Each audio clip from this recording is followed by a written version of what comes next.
another fabulous day on A Walk with Mel. Hope you guys are having an awesome week so far. If not, today is about to be a good day as we are hanging out with a phenomenal woman who started her soloist career at the age of 13, joining the Cape Dance Company. She also traveled abroad many times and joined the musical theatre industry in 2004. Went from theatre to choreographing movies. People, I am talking about the one and only Louisa Talbott.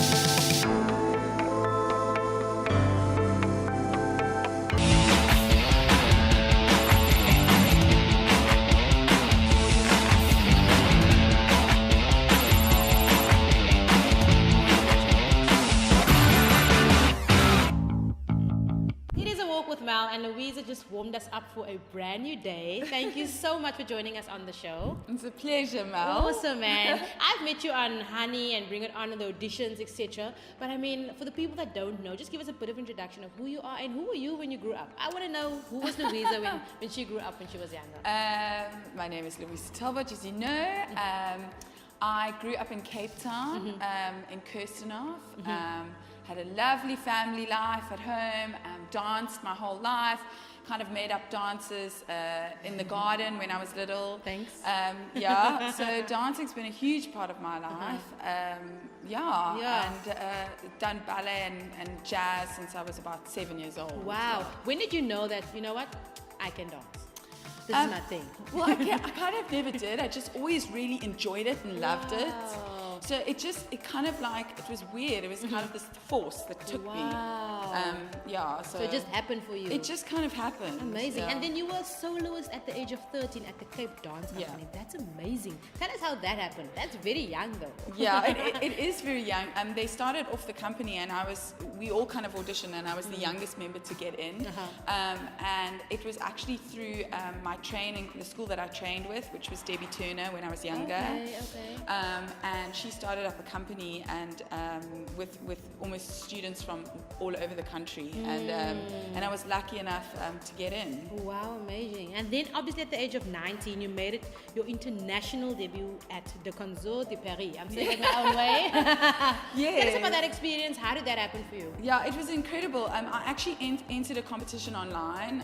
Okay. So, well, it was actually like in those days where it was actually when I got my first email address, so it shows my age. and so we entered in and obviously sent in videos and stuff, and I got into the competition, which is amazing. Sure. So I was the only one that went from South Africa.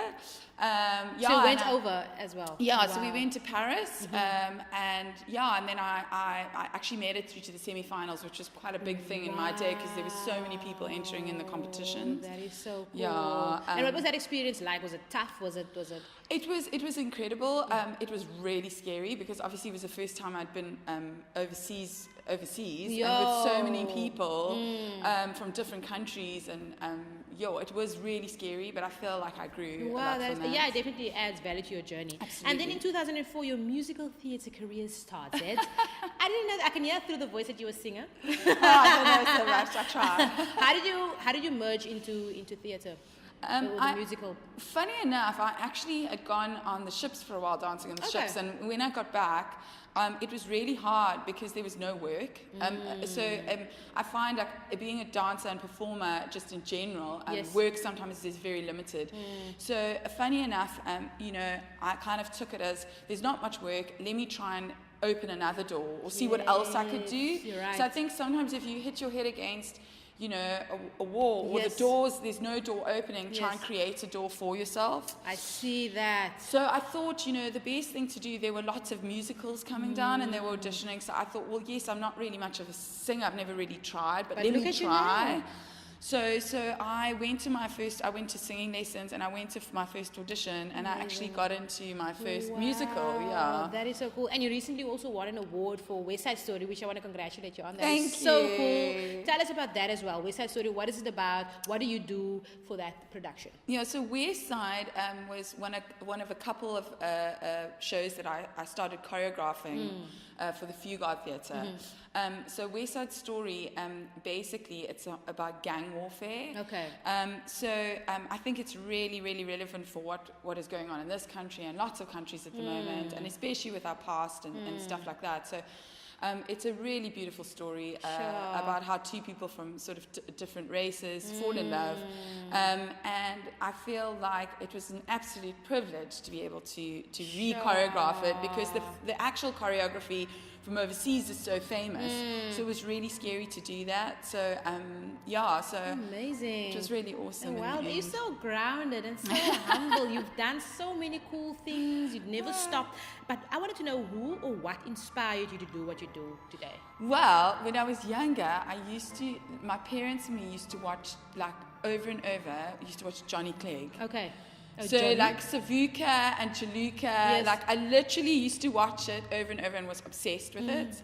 And then with being obsessed with that, I was also obsessed with this American choreographer called George Balanchine. I watched something on TV about him, and I was obsessed with that. Wow. And rhythmic gymnastics for some reason. So I used to like tape these things and watch it over and over again. So I think, funny enough, in my choreographic style, you can see, like, although I'm more classically trained, I feel like I love drawing from other sort of more African styles, and I've also always been obsessed with hip hop, even though I can't do it very well. No, but we see you. Yeah, so funny enough, when somebody watched West Side, they were like, wow, it looks like contemporary hip hop. It's like they couldn't really. But it's cool because you found yourself and you know what you like and you know who you are, and that's the point, man. Yeah. And then what keeps you motivated? You've been doing this for so many years.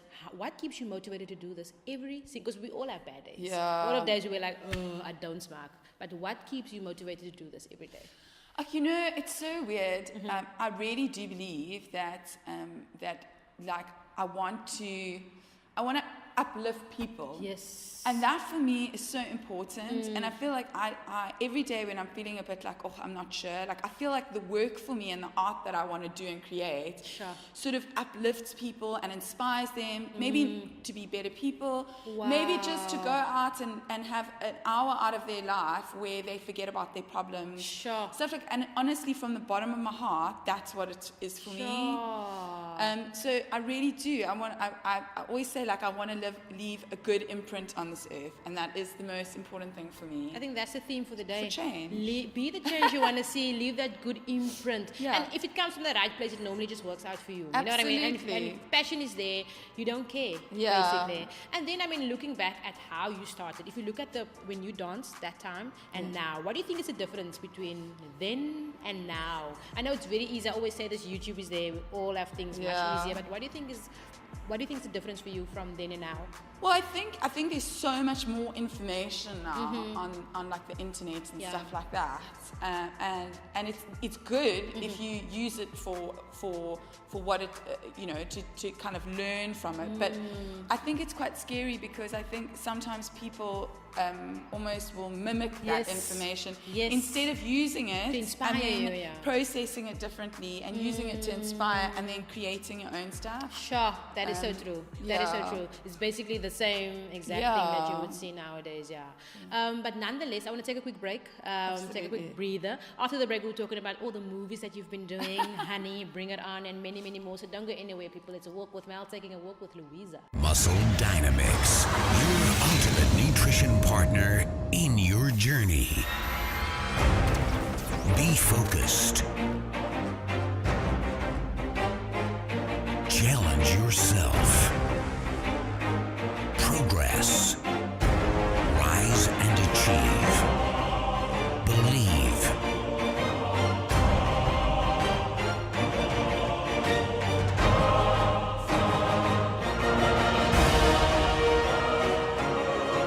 Be focused. Be fit. Be number one.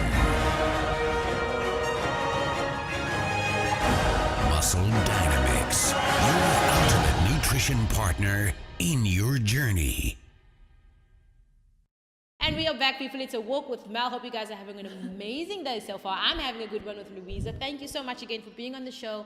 You just spoke about your dance journey, and I mean, we touched on theater, but now I want to speak about the commercial world. You've done movies, you've done Honey, Bring It On, that I know of. There's many more. Tell us about that world that you stepped into. Yeah, and that door basically opened for you. Well, basically, actually, funny enough, I actually got the job for Honey because I went to yoga. No, so I was in yoga, and I wasn't going to go to yoga. And I'll never forget the day. I thought, just get up out of bed and go to yoga. Sure. And I went to yoga, and there was somebody in the changing room that was saying, yo, you know, they're looking for a choreographer for this movie. Are you serious? And I was like, I'm a choreographer, and then I'd say to them, you know, I'd choreographed the Rocky Horror Show, and I choreographed Cabaret and West Side Story, Amazing. and then they said, okay, great, well, you know, give me your CV, and I sent it in, and actually got into Honey. So that was my introduction into the hip hop world. So yoga basically. Go to yoga. Go to yoga, people. There you have it. Okay, you'll see me in the yoga class on Monday. You best believe. That is so cool. Yoga. And that was what was Honey like for you? What's that experience like for you? Tell us about that. My word, it opened up such an amazing world to me, because I always knew about the wonderful hip hop dancers in South Africa, but it just was like, I honestly look back at that time in my life, and my favorite part of the whole process was the audition process, because it was like a kid in a candy shop. I could literally see like one amazing person, another amazing person, and the auditions were like about 9 hours a day, I think sometimes, or 8 hours a day, and I just didn't get bored. Like I actually would leave and want more.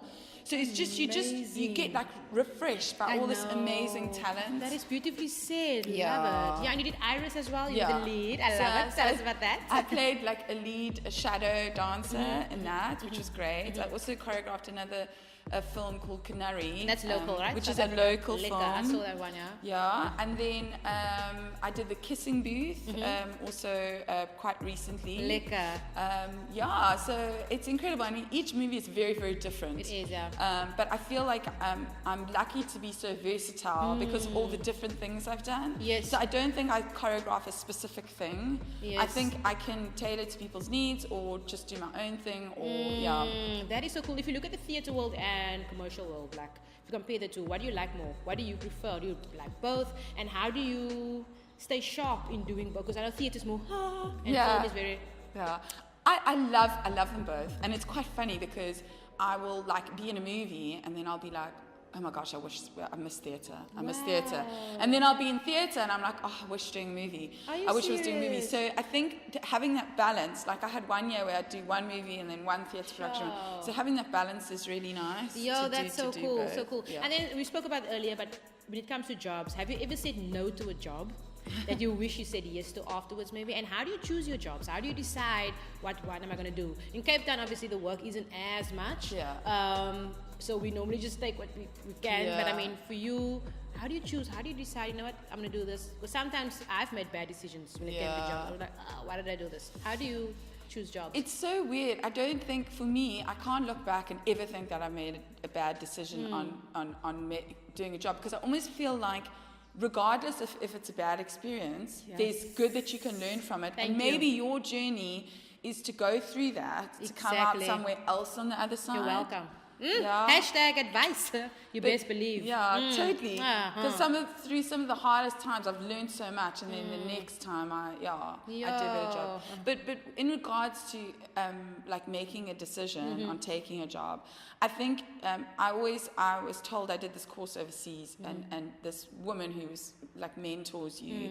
She said that it's really important to write down the pros and the cons of each one, and then actually just look at it and just say, like, obviously you have to think financially, if you can support yourself on that, and then also look at things like can it further my career, or is it going to be fun, or is it going, you know, so like you have to have like a tick list of stuff that at least tick 4 on those lists. That's going to drive you somewhere else, you know. That's well said. I'm going to take that. I hope it helps everyone else at home as well with any other decisions that they make. And then business as a dancer. I think it's so important. We're all artists and you want to live and you want to be art. But the business side is so important. Absolutely. Why would you think business side is important, and what would you give advice on? What should dancers do to add that to their journey? What do you think? I think business is so important, and I've never been very good at it. I'm not going to lie. I really haven't. But I do know that you really do need to treat yourself as a business in that way. And I also think it's really important, I think, financially to save money. For me personally, is you always need to remember that no matter how much you're earning, you just save a little bit. And that's actually great advice I want to give people, because I know I didn't. So I think it's so important, even if you're making R5, just save R1 out of the R5 and put it in a fund so that you can look after yourself when you're older, because obviously performers and artists and stuff like that, we don't often earn a stable salary. True. So you do need to think ahead, and the years fly by very quickly. You won't expect and it. And then also the business side, so that you can market yourself, so that you'll always have work. Yes. Because you are the brand at the end of the day. Exactly. Earlier you spoke about the hip hop world that you've entered into when you obviously did the Honey auditions. Yeah. And we spoke about it earlier as well. And I feel that the contempt world and if I can say that, the hip hop world is very, obviously we're segregated. We don't really support each other. It's like this is a world on its own. Yeah. And I went to see a hip hop a contempt show the other day, and it was so cool to just be there. And I realized that I don't even do it enough. What do you think we can do to fix that? And why do you think there is that segregation? Well, it's strange. I just feel like people generally get sucked into their own worlds. Yeah. And I think that it's not a mean thing. I think people are just so focused on what they're doing. And I feel like if you actually branch out and see what's going out there, even if you are a hip hop dancer and you really don't want to be a ballerina, you don't need to go to ballet because you want to be a ballerina. Yeah. It's just to gain a different skill. Yes. And I think you need to be not afraid of making an idiot of yourself. Yes. Because I think people just need to, just go and do something. Step out of the comfort zone. And I think we're so scared of what other people think. Yes. And we're so terrified that we don't let ourselves grow. Wow. And I think that's why I started this thing called Free Space Artist Share, and it was supposed to almost like bring the two worlds together. So it's basically works on a class rotation basis. And Byron Beer Dance Academy has donated their space, and so has Jackie Pell's School of Dance. They've donated their space so kindly. Wow. And it's free space for everyone and to it's come free in. space for people to come. I've started like a Facebook page called Free Space Artist Share, and people can go and check when the next class is. Generally, we do every Thursday or Friday, and we basically come in. We all artists from all over the place, maybe hip hop, contemporary, ballet, and every time we do like a different class. That's so cool. So maybe one day we'll try to do hip hop. Yeah. Maybe one day we'll try to do ballet. That's so cool. And it's open. There's obviously no judgment. People don't. That's a nice thing, And I think with class, like you said, people feel they don't want to be an idiot, but in class you're there to learn. So you're not going to know it. That's why you're taking class. It's almost like I want to go to grade 1 and know what to do already, but you're there in class to learn. So exactly. This is why we're there in class to learn. Love that you said that. And then how do you balance it all? How do you balance it all, man? Like I don't. No, oh gosh, it's tricky. It's really, really tricky having a good diary. I think just having a good diary and just keeping up on my to-do lists. And then just also really trying to find some time for myself, because I think we can get caught up in everything and then you forget about yourself. Totally. Last few questions. What's next for you? I'm actually choreographing Kinky Boots for the Fugard Theatre, and that's in June 2019. Wow. And then recently coming up, I'm choreographing Matilda. I'm the resident choreographer. Love it. On Matilda the musical. Love it. It's amazing choreography that they're bringing down from London. It's a British choreographer, and she is super amazing. The show is incredible. Lekker. It opens on the 17th of October in Joburg. So I'm very excited about that. That is so cool. And that's at the Teatro, and that is Peter Turin Productions. Lekker, that is so cool. Wishing you all of the best. Just the last few questions. Where can people catch you on social media? If they want to book you for the next Honey 79, what do they do? You could go onto my Facebook page. It's Louisa Talbott, and everything kind of be on there, my contact details. And then also if you want to go onto Free Space Artist Share on Facebook, you can also drop me a line or a message there. Drop a line. That's how we do it out here, leaving footprints on a walk with Mel, with the one and only Louisa. Thank you so much for sharing your journey. It's amazing. I definitely took in everything that you you said. I'm definitely going to take that advice. So for you guys at home, take that advice. It's Louisa in the building. Check her out. Leaving footprints on a walk with Mel. Yeah, buddy.